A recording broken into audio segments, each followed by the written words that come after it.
Seorang calon legislatif menjadi otak pembunuhan berlatar cinta segitiga.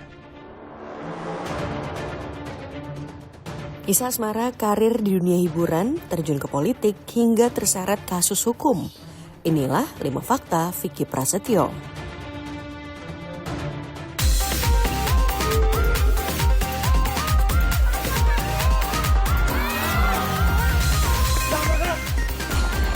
Mohon maaf sebesar-besarnya kepada istri saya.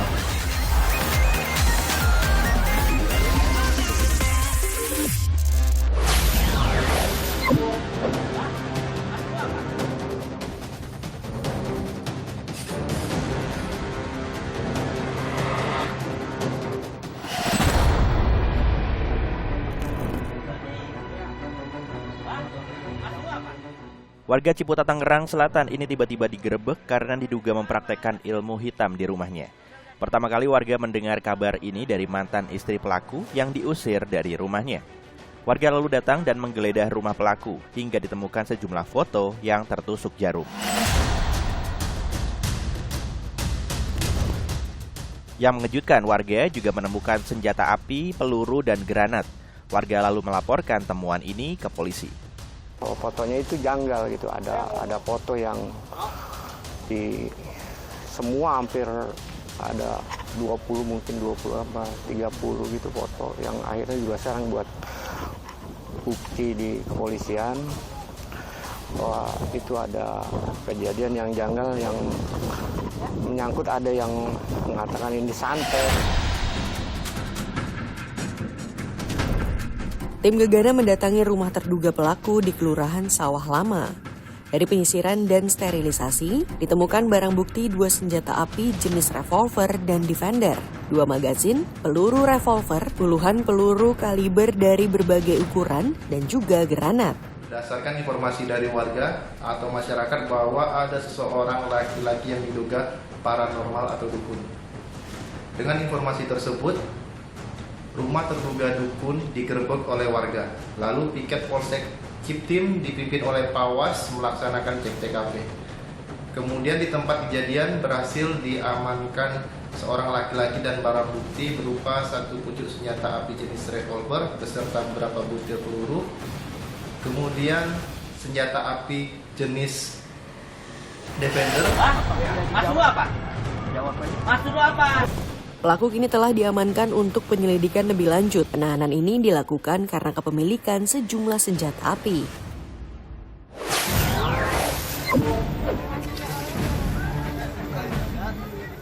Motifnya apa sih, Bang? Motifnya sementara ini kan.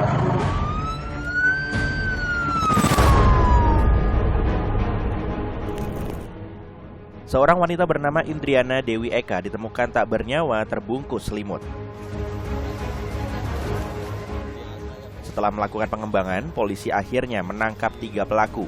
MR merupakan eksekutor yang membunuh korban atas perintah dari pasangan kekasih DA dan DP. Devara Putri cemburu karena kekasihnya didot selingkuh dengan korban. Perempuanlah yang meminta para pelaku untuk melakukan pembunuhan terhadap korban. Jadi DA dan DP ini sepasang kasih, tapi korban juga kasih dari korban. Tidak hanya membunuh, ketiganya juga menjual barang korban hingga meraup untung 68 juta rupiah. Uang dari hasil penjualan barang milik korban lalu dibagikan oleh Didot. Yang mengejutkan, Devara Putri yang merupakan otak pembunuhan juga merupakan calon legislatif DPR yang ikut dalam pemilu tahun ini. Saya mengakui saya salah dan saya menyesal, Pak. Saya meminta maaf untuk korban dan keluarga korban telah keluarga. Devara maju melalui Partai Garuda di Dapil 9 Jawa Barat. Namun akibat perbuatannya, kini dirinya telah dipecat dari keanggotaan partai. Pelaku yang kebetulan caleg Partai Garuda, tentu secara aturan partai, beliau tidak lagi menjadi anggota Partai Garuda. Kini kasus pembunuhan Indriana telah diambil alih Polda Jawa Barat.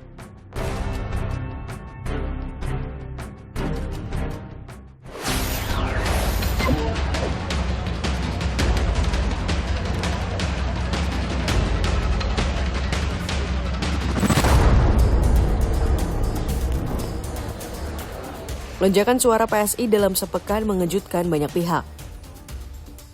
Pada 19 Februari saat total suara nasional yang masuk menyentuh angka 55,95%, angka PSI masih di 2,78%. Namun ketika suara masuk bertambah 9,67%, angka PSI ikut melonjak 0,22%. Suara PSI terus melonjak hingga pada Senin 4 Maret mencapai 3,13% suara.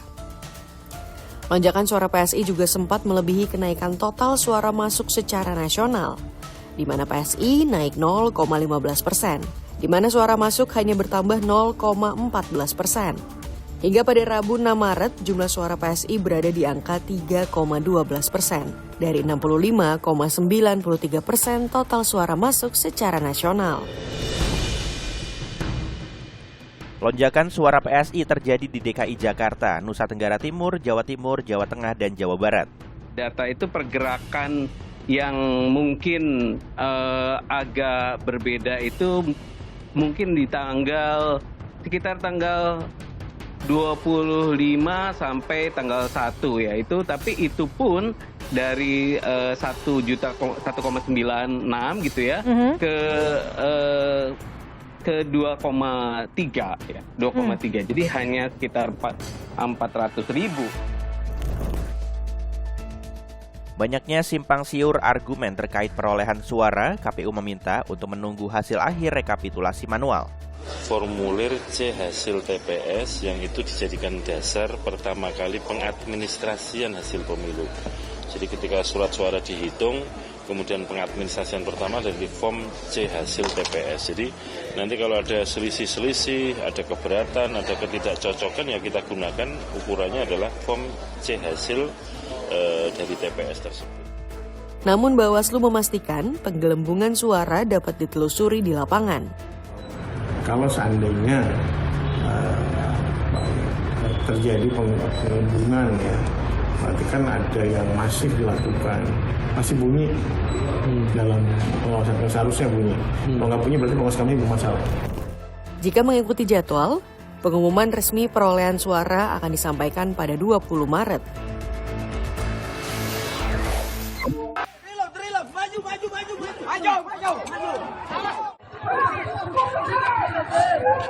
Emosi salah satu caleg yang tak puas dengan hasil sidang pleno rekapitulasi suara di Kabupaten Mapi nekat membuat kericuan warga hingga menyerang anggota PPD, komisioner KPU dan aparat keamanan yang berjaga di kantor KPU. Massa menyerang dengan kayu, batu, dan senjata tajam. Untuk membubarkan massa, aparat melakukan tindakan tegas dengan melepas tembakan gas air mata. Akibat peristiwa ini, Kapolda Mapi memerintahkan penangkapan caleg yang mengerahkan massa untuk melakukan rusuh.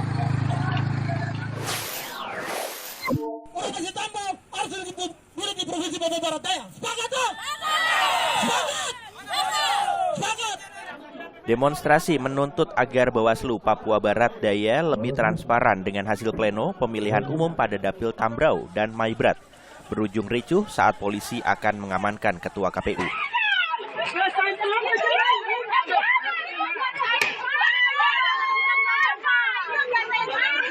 Dengan terukur dan terarah, polisi menembakkan gas air mata untuk menertibkan massa.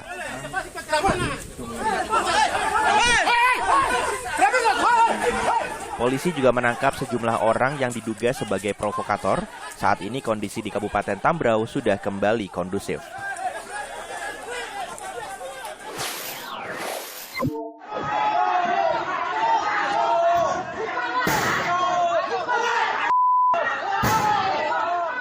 Rapat pleno rekapitulasi yang digelar di salah satu hotel di Cikarang Selatan ini tiba-tiba ricuh saat massa pendukung dua caleg meminta KPU menghentikan penghitungan suara dari Kecamatan Pebayuran karena diduga banyak kecurangan. Ada alurnya, Pak. Udah nggak bicara alur, Polisi langsung mengamankan sejumlah massa yang diduga membuat kericuhan.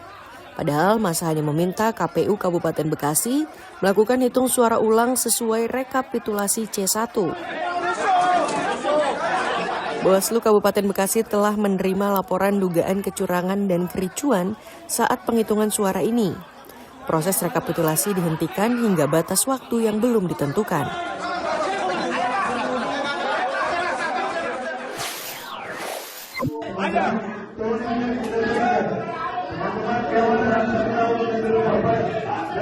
Inilah detik-detik salah satu saksi mendorong Ketua PPK Kecamatan Gane Barat Utara menuding hasil rekapitulasi tidak sesuai dengan form C1 dan pleno. Adu argumen juga terjadi antara salah satu saksi lain dengan anggota Bawaslu hingga nyaris saling pukul.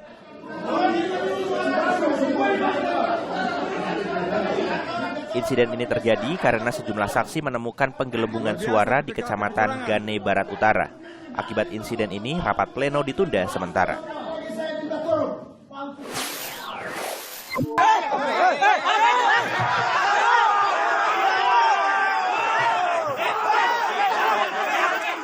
Kericuan antara warga dengan polisi tak terhindarkan.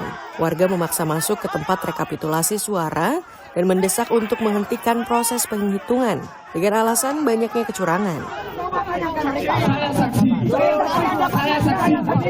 Akibat saling berdesakan ini, salah satu polisi diduga menganiaya seorang warga. Warga semakin kesal hingga merobohkan dan merusak tenda. Rekapitulasi akhirnya baru bisa dimulai pada pukul 18 WIB setelah warga yang melakukan unjuk rasa membubarkan diri.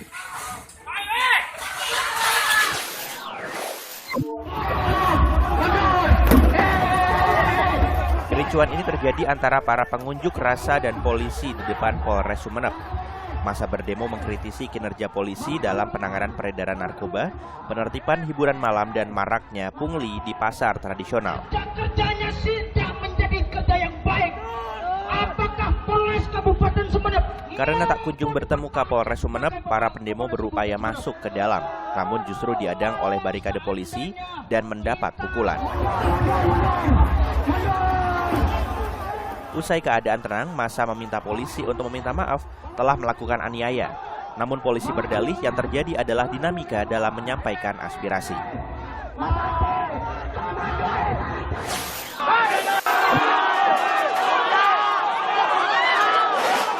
Aksi saling dorong terjadi antara petugas pengamanan dan massa pendemo di kantor Bupati Subang. Pada unjuk rasa ini, warga menuntut agar Kepala Desa Kalensari, Ahmad Mustopa, mundur dari jabatannya karena diduga melakukan perbuatan asusila. Manusia, karena manusia itu pasti nikah dulu. Sebelumnya, sempat beredar video Kades Ahmad Mustopa digerebek warga saat menginap di rumah salah seorang perempuan.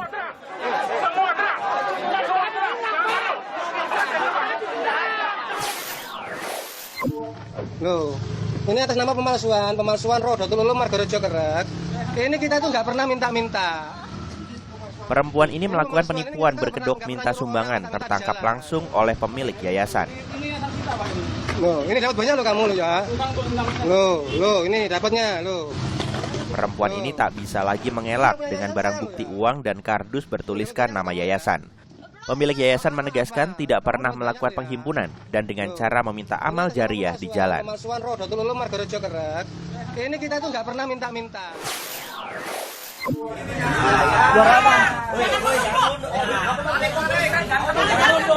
Pria perampok minimarket ini tak berkutik lagi usai ditangkap warga. Pelaku sempat mengancam penjaga minimarket dengan sebilah celurit dan menanyakan letak berangkas. Hingga satu orang penjaga minimarket terluka. Pelaku akhirnya diamankan ke kantor polisi setempat.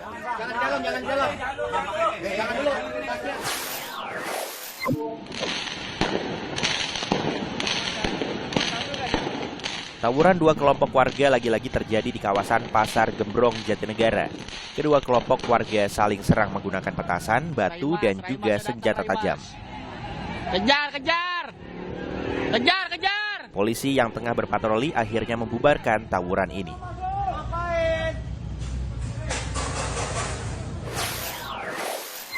Terima nikahnya dan kawinnya Angel Elka binti Mikun Michael dengan mas kawinnya yang tersebut tunai. Bermakna, kita coba pikirkan dengan mata, telinga. Di kamus bikinisasi tidak pernah ada kata gagal dan menyerah. Kalau masuk penjara lagi lu takut nggak? Udah, gue kayaknya udah harus mengakhiri semua segala macam bentuk apapun.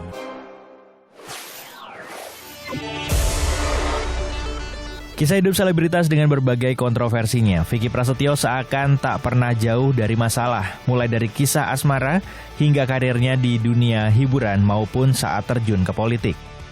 Kini, Vicky lagi-lagi harus berhadapan dengan hukum. Berikut 5 fakta Vicky Prasetyo.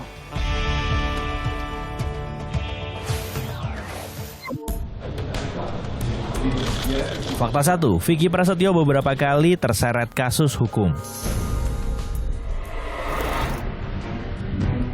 Seorang kontraktor bernama Omri P. Manurung bersama pengacaranya mendatangi Satreskrim Polres Karawang untuk berkonsultasi terkait kasus dugaan penipuan proyek pembangunan yang menyeret nama selebriti Vicky Prasetyo. Korban mengaku mengalami kerugian hingga 1,8 miliar rupiah atas kerjasama pembangunan lahan, arena olahraga dan konser bernama Gladiator Arena di kawasan bisnis Karawang Barat. Dan saat ini progresnya hampir 50% dari 3 pekerjaan itu. Sampai hari ini Vicky Prasetyo tidak pernah membayar pekerjaan itu. Vicky berdalih tidak ada perjanjian yang menyatakan bahwa dirinya harus membayar tiap termin. Vicky pun menyebut tak mendapat penjelasan terkait angka 1,8 miliar rupiah. Kita punya kesepakatan yang kalau memang sudah selesai baru ada pembayaran gitu loh. Terus tiba-tiba saya nggak tahu angka 1,8 itu dari mana, hasilnya apa, itu yang saya nggak tahu. Terus keduanya tidak ada di dalam klausul perjanjian atau apapun yang saya harus membayar setiap progres perkembangan gitu. Misalkan termin itu, makanya tiba-tiba langsung dibilang penipuan kontraktor gitu. Vicky meminta masyarakat untuk tak memojokkannya, apalagi saat ini Vicky menilai pembangunan proyek lapangan itu gagal karena menggenang air. Sebelumnya Vicky juga pernah berurusan dengan polisi usai dilaporkan Angel Elga, mantan istrinya, yang tak terima karena digerebek dan dipublikasikan. Vicky sempat mendobrak pintu kamar Angel Elga hingga rusak. Atas kasus ini, Vicky Prasetyo divonis penjara 4 bulan. Terima nikahnya dan kawinnya. Fakta 2, Vicky Prasetyo memiliki kehidupan percintaan yang cukup rumit. Kali pertama menyita perhatian publik, pesohor bernama asli Hendrianto Prasetyo ini tengah bertunangan dengan pedangdut Zaskia Gotik.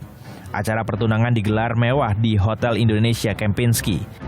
Kala itu ia mengaku sebagai pengusaha muda di bidang pertambangan. Di usia aku saat ini 29 my age ya. Tapi aku tetap masih merindukan apresiasi karena basically ya aku seneng musik gitu, walaupun kontroversi hati aku lebih menyudutkan kepada konspirasi kemakmuran yang kita pilih. Namun pertunangan ini dibatalkan dengan dalih Zaskia dan orang tuanya telah ditipu oleh Vicky Prasetyo.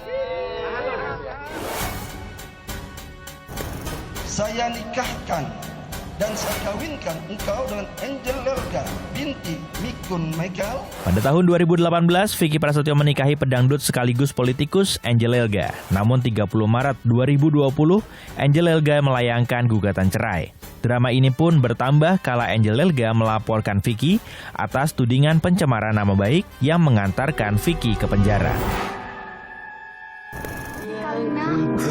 Will you marry my daddy? Usai gagal membina rumah tangga dengan Angel Elga, Vicky langsung menjalin hubungan dengan Kalina Oktarani dan menikah pada Maret 2021. Yang lebih mengejutkan, pernikahan ini berakhir pada Desember 2021. Tanpa alasan yang jelas, Vicky dan Kalina memutuskan untuk bercerai. Thank you.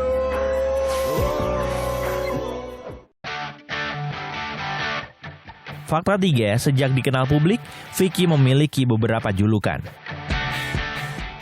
Dia pernah bilang bahwa the will there's way of flyover tendean here.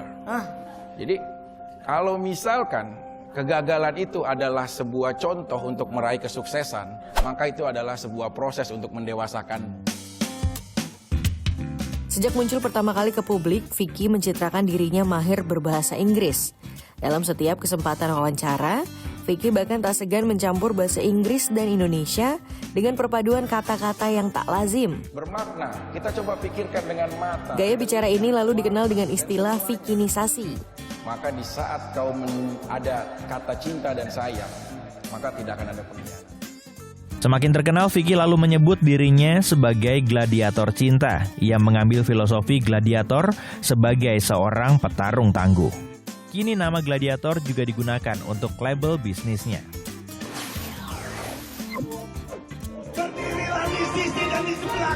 Fakta 4. Vicky Prasetyo memutuskan terjun ke dunia politik. Tahun 2018, Vicky mendaftarkan diri ke Pilkada Bekasi dengan pengusung Partai Amanat Nasional, namun gagal.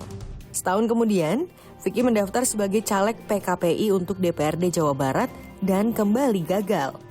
Tahun 2020, Vicky mencalonkan diri sebagai Wakil Bupati Pohuwato Gorontalo dari jalur independen. Namun, lagi-lagi Vicky tak terpilih. Dan tahun ini, Vicky mencalonkan diri sebagai caleg DPR dari Partai Perindo dengan dapil Jawa Barat 6 yang meliputi kota Depok dan Bekasi. Meski meraih suara tertinggi untuk partainya, Vicky terancam gagal karena dalam hitungan sementara KPU, Partai Perindo masih jauh dari ambang batas parlemen. Kamu dari mana aja sih?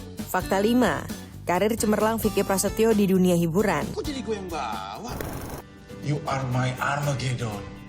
You stay here with me, please. Selain sinetron dan politik, Vicky Prasetyo juga pernah membintangi beberapa film layar lebar. Salah satunya adalah film bergenre horor komedi berjudul Bisikan Arwah Mantan. Dalam film ini, Vicky beradu peran dengan mantan istrinya, Angel Elga. Kamu Vickinisasi, tidak pernah ada kata gagal dan bermakna. Kita coba pikirkan dengan Informasi tadi mengakhiri Pop News hari ini. Jangan lupa tetap saksikan Pop News setiap hari Sabtu dan Minggu pukul 9:30 waktu Indonesia Barat. Tentunya hanya di Kompas TV. Terima kasih dan sampai jumpa.